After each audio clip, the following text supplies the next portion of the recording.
नमस्कार दोस्तों, आपका दिशा नॉलेज हब में स्वागत है। आज हम यूपी बीएड के कुछ इम्पोर्टेंट जीके के क्वेश्चन करेंगे। तो जो आपका पहला क्वेश्चन दिया गया है, खिलाफत आंदोलन किसके द्वारा शुरू किया गया था? ऑप्शन पहला आपका दिया गया मोहम्मद अली जिन्ना। ऑप्शन दूसरा दिया गया डॉक्टर जाकिर हुसैन। ऑप्शन तीसरा दिया गया फ़खरुद्दीन अली अहमद। और जो ऑप्शन चौथा दिया गया है आपका अली ब्रदर्स। अब बात कर लेते हैं इसके आंसर की। जो इसका सही आंसर है ऑप्शन नंबर आपका चौथा सही इसका आंसर है। अब बात कर लेते हैं फैक्ट की। यह अभियान खलीफा की रक्षा में शुरू किया गया था, जिसका नेतृत्व भारत में दो भाइयों मोहम्मद अली और शौकत अली ने किया था और अबुल कलाम आज़ाद द्वारा। कुछ नेताओं ने भारतीय स्वतंत्रता के लिए महात्मा गांधी के असहयोग आंदोलन के साथ सेना में शामिल हुए। खिलाफत आंदोलन के समर्थन के बदले में अहिंसा का वादा किया। खिलाफत आंदोलन तुर्की के सुल्तान का समर्थन करने के लिए शुरू किया गया था, जिसे भारत में मुसलमानों की आबादी अपना धार्मिक प्रमुख मानती थी। अब आंदोलन तीन मुख्य उद्देश्य थे इसके। पहला इसका उद्देश्य था तुर्क खलीफा को तुर्की में अपना साम्राज्य बनाए रखना। दूसरा था खलीफा को पर्याप्त क्षेत्र प्रदान करना ताकि वह दुनिया भर में इस्लामी आस्था को हराने में सक्षम हो। तीसरा है अरब भूमि है कि सीरिया, इराक, फिलिस्तीन और अरब हैं और ये मुस्लिम शासन के अधीन रहना चाहिए। 17 अक्टूबर 1919 को खिलाफत आंदोलन दिवस मनाया जाता है। अब नेक्स्ट क्वेश्चन की बात कर लेते हैं। निम्नलिखित में से किस शासक ने बीबी का मकबरा बनवाया था? ऑप्शन पहला दिया गया है अकबर। ऑप्शन दूसरा दिया गया है जहांगीर और जो ऑप्शन तीसरा दिया गया है शाहजहां। ऑप्शन चौथा दिया गया है औरंगजेब। अब बात कर लें इसके सही आंसर की। जो ऑप्शन नंबर 4 है इसका सही आंसर है। अब बात कर लेते हैं फैक्ट की। औरंगजेब ने अपनी पत्नी राबिया दुर्रानी की याद में औरंगाबाद में बीबी का मकबरा बनवाया था। बात कर लेते हैं औरंगजेब के शासन की। तो 1658 से 1707 तक इसका शासन था। औरंगजेब ने 1658 में खुद को दिल्ली में सम्राट के रूप में ताज पहनाया और आलमगीर की उपाधि ली।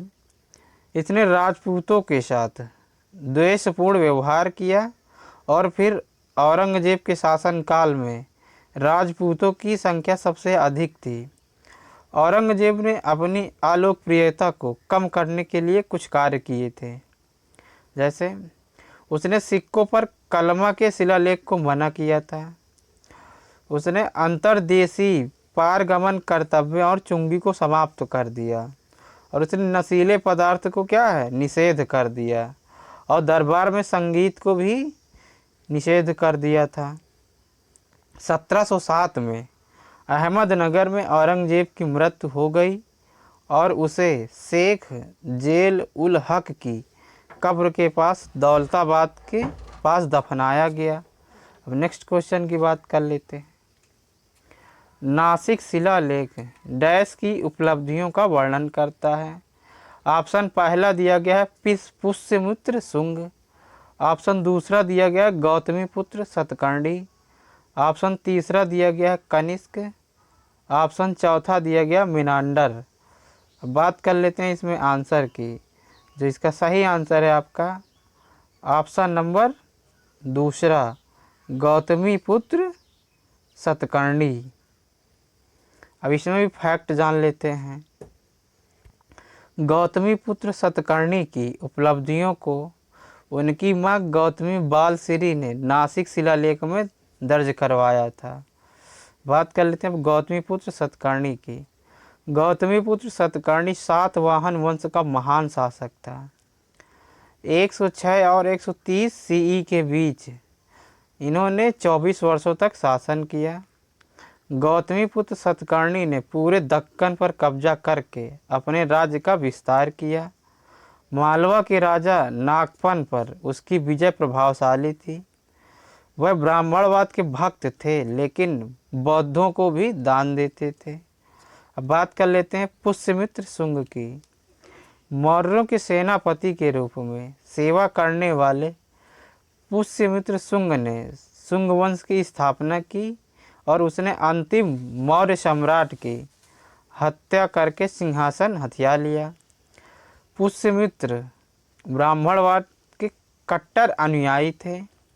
इनके द्वारा 2 अश्वमेध यज्ञ किए गए थे। बौद्ध ग्रंथों के अनुसार वह एक बौद्ध उत्पीड़क था।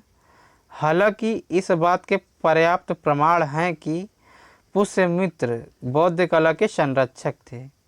इनके शासनकाल के दौरान भारहूत और सांची में बौद्ध मंदिरों का जीर्णोद्धार और सुदृढ़ीकरण किया गया था।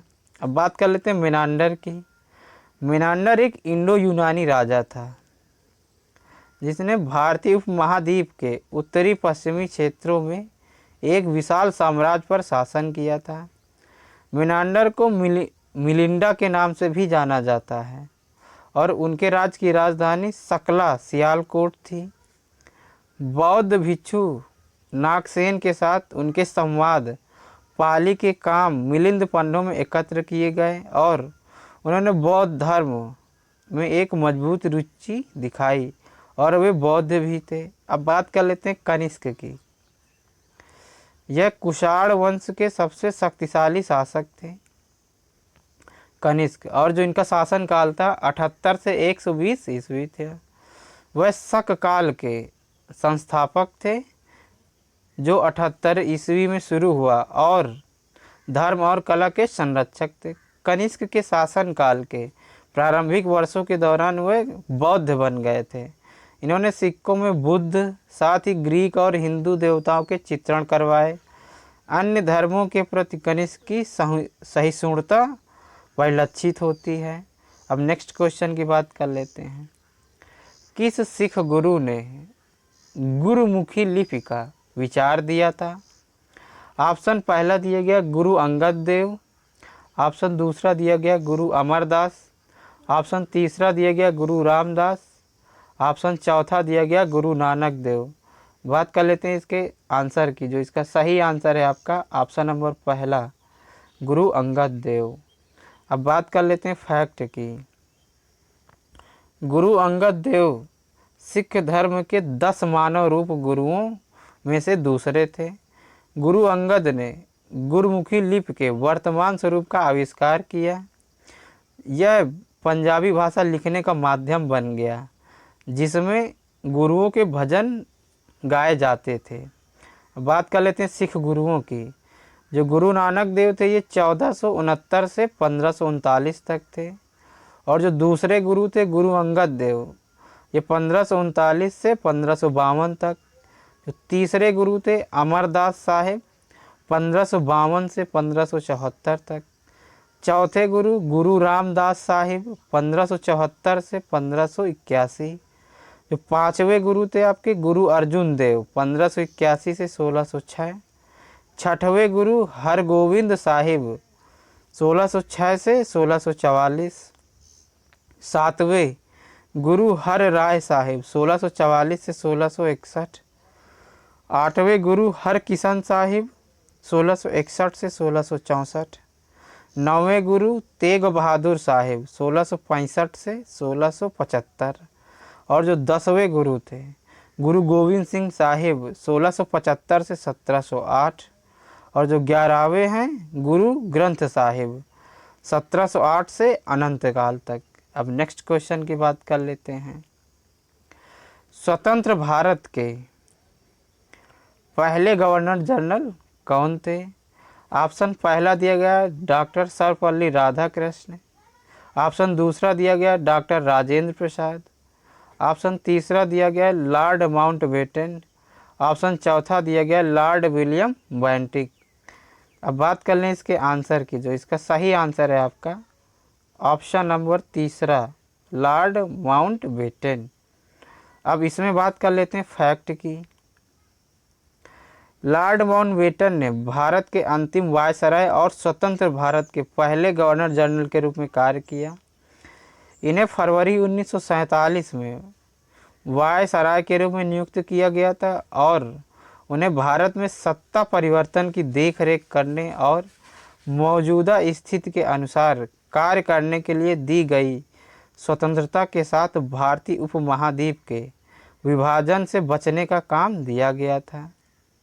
इन्होंने जिन्ना को भारत को एकजुट रखने के लाभों के बारे में समझाने की कोशिश की। फिर माउंटबेटन ने जून 1948 से 15 अगस्त 1947 तक भारत के विभाजन को स्थगित कर दिया था। अब बात कर लेते कुछ और फैक्ट की। जो चक्रवर्ती राजगोपालाचारी हैं। चक्रवर्ती राजगोपालाचारी भारत के गवर्नर जनरल के रूप में सेवा करने वाले एकमात्र भारतीय थे। यह स्वतंत्र पार्टी के संस्थापक सदस्यों में से एक थे। इन्होंने 1937 से 1939 तक मद्रास के प्रधानमंत्री के रूप में कार्य किया था। बात कर लेते हैं लॉर्ड विलियम बेंटिंक की। यह भारत के पहले गवर्नर जनरल थे। इस पद को बंगाल के गवर्नर जनरल के रूप में जाना जाता था और वे पहले व्यक्ति थे जिन्होंने भारत में सती प्रथा को समाप्त किया। जब वे बंगाल के गवर्नर जनरल थे, वह अवांछित बच्चों की हत्या, मानव बलि और ठगों को दबाने के लिए किए गए उपायों के लिए भी जिम्मेदार थे। बंगाल के अंतिम governor general Lord William Bentinck थे। अब नेक्स्ट क्वेश्चन, गौतम बुद्ध ने उत्तर प्रदेश के किस स्थान पर अपने सर्वाधिक उपदेश दिए थे? ऑप्शन पहला दिया गया सारनाथ, ऑप्शन दूसरा दिया गया कौशाम्बी, ऑप्शन तीसरा दिया गया श्रावस्ती और जो ऑप्शन दिया गया चौथा वैशाली। अब बात कर लेते हैं इसमें सही आंसर की। जो ऑप्शन नंबर आपका दिया गया है तीसरा, इसका सही आंसर है। अब बात कर लेते हैं फैक्ट की। गौतम बुद्ध बौद्ध धर्म के संस्थापक थे। इन्होंने अपना पहला उपदेश सारनाथ में दिया, जिसे बौद्ध ग्रंथों में धर्म चक्र परिवर्तन कहा जाता है। इन्होंने कोसला, कौशाम्बी, वैशाली राज्य में पाली भाषा में उपदेश दिए। बुद्ध ने कोसला की राजधानी श्रावस्ती में सबसे अधिक उपदेश दिए थे। अब बात कर लेते हैं जो सारनाथ में इनका पहला उपदेश था और जो श्रावस्ती है इन्होंने यहाँ पर सर्वाधिक प्रवचन किए थे। बात कर लेते हैं गौतम बुद्ध जी के बारे में। इनके बचपन का नाम सिद्धार्थ था और इन्हें लाइट ऑफ एशिया भी कहा जाता है। इनका जन्म 1563 ईस्वी के बीच लुम्बिनी कपिलवस्तु नेपाल में हुआ था। इनके पिता सुद्धोधन थे जो शाक्य गण के प्रमुख थे। इनके जन्म के 7 दिन बाद इनकी माता माया देवी का निधन हो गया था। सिद्धार्थ की सौतेली माँ प्रजापति गौतमी ने इन्हें पाला और सिद्धार्थ की शादी 16 वर्ष की उम्र में दंडपांड शाक्य की बेटी यशोधरा से हुई थी। इनके बेटे का नाम राहुल था और जब ये बाहर के दौरे के लिए निकले थे तब ये 4 स्थान देखे थे। एक पहला बूढ़ा व्यक्ति देखे, फिर एक बीमार व्यक्ति और एक शव। इसके बाद जो चौथा देखे थे ध्यान में एक भिक्षु। इसके बाद सांसारिक समस्या से दुखी होकर सिद्धार्थ ने 29 वर्ष की आयु में घर छोड़ दिया, जिसे बौद्ध धर्म में महाभिनिष्क्रमण कहा जाता है। अब नेक्स्ट बात कर लेते हैं क्वेश्चन की। अर्थशास्त्र किसने लिखी थी? ऑप्शन पहला दिया गया है कालिदास, ऑप्शन दूसरा दिया गया है कौटिल्य, ऑप्शन तीसरा दिया गया है अबुल फजल और ऑप्शन चौथा दिया गया है आपका शाह फिरदौसी। अब बात कर लेते हैं इसके आंसर की। जो इसका सही आंसर है आपका क्या है? ऑप्शन नंबर दूसरा कौटिल्य। अब इसमें बात कर लें फैक्ट की कौटिल्य जी के बारे में। कौटिल्य को चाणक्य या विष्णुगुप्त भी कहा जाता है। इन्होंने हिंदू राजनेता और दर्शन शास्त्र लिखी। ये चंद्रगुप्त के परामर्शदाता और सलाहकार थे। इन्होंने चंद्रगुप्त की मगध क्षेत्र में पाटिलपुत्र से नंद वंश को हटाने में मदद की थी अब बात कर लेते हैं कालिदास की। वह एक शास्त्रीय संस्कृत लेखक थे जिन्हें अक्सर प्राचीन भारत का सबसे बड़ा नाटक लिखने वाला और नाटककार माना जाता है। इनकी जीवित रचनाओं में 3 नाटक, 2 महाकाव्य कविताएं और 2 छोटी कविताएं शामिल हैं। अब बात कर लेते हैं अबुल फजल की। तो अबुल फजल ने अकबरनामा और आईने अकबरी लिखी थी, और जो शाह फिरदौसी ने महान फारसी महाकाव्य शाहनामा लिखी थी। अब नेक्स्ट क्वेश्चन की बात कर लेते हैं। महाराणा प्रताप ने मुगलों के खिलाफ डैश की ऐतिहासिक लड़ाई लड़ी। ऑप्शन पहला दिया गया चित्तौड़गढ़, ऑप्शन दूसरा दिया गया मेवाड़, ऑप्शन तीसरा दिया गया हल्दी घाटी, और जो ऑप्शन चौथा दिया गया है आपका लाहौर। बात कर लें इसमें आंसर की। जो इसका सही आंसर है आपका क्या है, ऑप्शन नंबर तीसरा। अब इसमें भी क्या फैक्ट की बात कर लेते हैं।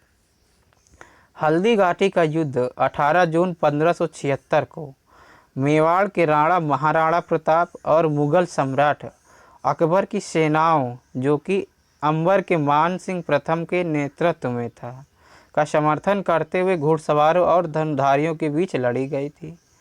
मुगलों के विजेता थे और मेवाड़ियों के बीच महत्वपूर्ण हताहत हुए, लेकिन राणा प्रताप को पकड़ने में विफल रहे, जो कि बच गए। 1568 में चित्तौड़गढ़ की घेराबंदी ने मेवाड़ की उपजाऊ पूर्वी पट्टी को मुगलों को दे दिया था। अब कुछ महत्वपूर्ण लड़ाइयाँ देख लेते हैं। जैसे तराइन की पहली लड़ाई हुई थी 1191 में, और जो पानीपत की पहली लड़ाई हुई ये 1526 में। जो खानों का युद्ध हुआ था आपका 1527 में, और जो चौसा का युद्ध हुआ था ये 1539 में हुआ था।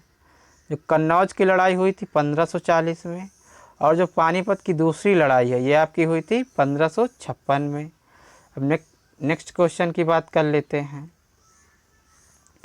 पूर्ण स्वराज का संकल्प कांग्रेस के द्वारा कब पारित किया गया था? ऑप्शन पहला दिया गया 26 जनवरी 1930 कराची, ऑप्शन दूसरा दिया गया है 26 जनवरी 1930 लाहौर, और ऑप्शन तीसरा दिया गया 26 जनवरी 1931 कलकत्ता, और ऑप्शन चौथा दिया गया 26 जनवरी 1930 बम्बई। बात कर लें इसके आंसर की। जो इसका ऑप्शन नंबर दूसरा दिया गया है 26 जनवरी 1930 लाहौर, इसका सही जवाब है। अब इसमें भी फैक्ट जान लेते हैं। भारतीय राष्ट्रीय कांग्रेस ने 26 जनवरी 1930 को पूर्ण स्वराज घोषणा पत्र जारी किया, जिसमें पूर्ण स्वराज या ब्रिटिश साम्राज्य से पूर्ण स्वतंत्रता की लड़ाई के लिए कांग्रेस और भारतीय राष्ट्रवादियों का समाधान किया गया। जवाहरलाल नेहरू ने 31 दिसंबर 1930 को पाकिस्तान के लाहौर में रावी नदी के तट पर भारतीय ध्वज फहराया। कांग्रेस ने अनुरोध किया कि भारत के लोग 26 जनवरी को स्वतंत्रता दिवस के रूप में मनाएं। भारतीय ध्वज को कांग्रेस के स्वयंसेवकों, राष्ट्रवादियों और आम जनता द्वारा पूरे देश में सार्वजनिक रूप से उठाया गया था। अंग्रेजों ने 1947 में भारत को सत्ता और राजनीतिक दबदबा सौंपने का फैसला किया और 15 अगस्त को भारत के आधिकारिक स्वतंत्रता दिवस के रूप में नामित किया। 1950 में उस दिन भारत गणतंत्र बना। हर वर्ष 26 जनवरी को भारत के गणतंत्र दिवस के रूप में मनाया जाता है। अब नेक्स्ट क्वेश्चन की बात कर लेते हैं। ऐहोल शिलालेख निम्नलिखित में से किस शासक से संबंधित है? ऑप्शन पहला है विक्रमादित्य, ऑप्शन दूसरा है पुलकेशिन सेकंड, ऑप्शन तीसरा है आपका अकबर, और ऑप्शन चौथा दिया गया है अशोक। बात कर लेते हैं इसमें जो आंसर है, इसका सही आंसर है आपका ऑप्शन नंबर दूसरा पुलकेशिन सेकंड। अब इसमें भी फैक्ट की बात कर लेते हैं। ऐहोल शिलालेख रवि कीर्ति द्वारा लिखा गया था, जो पुलकेशिन द्वितीय 624 से 35 ईस्वी के शासनकाल के दौरान एक कवि थे। ऐहोल कर्नाटक में स्थित और व्यापक रूप से भारतीय वास्तुकला के पालने के रूप में पहचाना जाता है। यह चालुक्यों की राजधानी के रूप में कार्य करता था। यह शिलालेख पुलकेशिन की विजयों के बारे में जानकारी देता है, खासकर कैसे उसने हर्षवर्धन को हराया था। अब बात कर लेते हैं पुलकेशिन सेकंड की। चालुक्य वंश के सबसे महान राजाओं में से क्या है, एक थे। ये अपनी अवधि के दौरान एक क्षेत्र में रहने वाले कदम्बों को हराया। इन्होंने पल्लवों के राज्य पर भी हमला किया और महेंद्र वर्मा को अपनी श्रेष्ठता स्वीकार करने के लिए मजबूर किया। इन्होंने 620 ईस्वी में सिंहासन रूढ़ किया। अब बात कर लेते हैं विक्रमादित्य की। चंद्रगुप्त द्वितीय के नाम से इनको जाना जाता है। उत्तर भारत के 380 सीई से 415 सीई तक इनका शासन था। वह समुद्रगुप्त के पुत्र और चंद्रगुप्त प्रथम के पौत्र थे। इनके शासनकाल में कला, स्थापत्य और मूर्ति कला का विकास हुआ और प्राचीन भारत का सांस्कृतिक विकास अपने चरमोत्कर्ष पर पहुंच गया। अब बात कर लेते हैं अकबर की। अकबर महान तीसरा मुगल सम्राट था। 1556 से 1605 तक शासन किया। बात कर लेते हैं इन्होंने निर्माण क्या क्या करवाया। आगरा का किला, फतेहपुर सीकरी का किला और बुलंद दरवाज़ा। अशोक की बात कर लेते हैं। 268 से 232 ईसा पूर्व का शासनकाल मौर्य साम्राज्य के तीसरे राजा थे और वह युद्ध के त्याग के लिए सबसे ज़्यादा जाने जाते हैं। इन्होंने बौद्ध धर्म को बढ़ावा दिया।